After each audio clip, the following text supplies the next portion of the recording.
Wala pagihapon mawagtang sa listahan ang Barangay Mabolo ug Inayawan kung kaso sa rabies ang hisgutan sa nilabay nga unom na katuig base sa data gikan sa Department of Veterinary Medicine and Fisheries kun DVMF. Base sa datos sa maong buhatan sa nilabay nga unom na katuig, naguna ang Barangay Mabolo nga dunay 12 ka mga kaso sa rabies.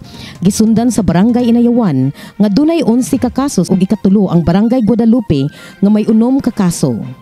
Matod ni Dr. Jessica Maribuhok, head sa DVMF nga karong tuiga, 8 ka mga barangay ang gitawag og high risk sa rabies sa mga iro.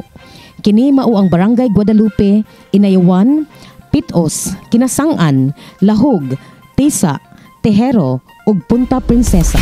Compare last year, of course, we are aiming to decrease the case, no? So, karon jud is nagapankamot ka sa Cebu City na mo decrease ang case na to, animal rabies case. So, good thing is naapata sa 8.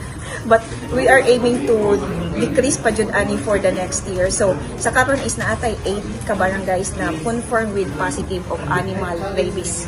So, dog ang kaning siyang 8 na to na case.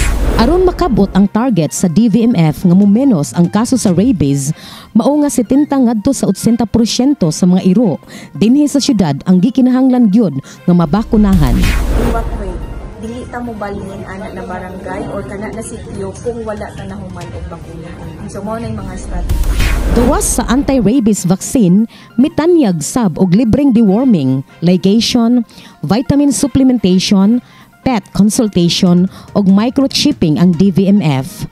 Sa pagkakaron, ilang hingusgan ang kampanya paghangyo sa mga pet owners dinhi sa syudad sa Sugbo nga moboluntaryo na lang sa pagpabakuna gyud sa ilang mga iro. Gipasalig sa DVMF nga dunay igong supply sa anti-rabies vaccine ang syudad sa Sugbo. Ilang tinguha nga mamahimong rabies-free ang dakbayan sa tuig 2030 sama sa panlantaw ug pangandoy sa nasyonal nga panggamhanan. Kini ang balita. Maria Charis Baino Pineda, Cebu City News.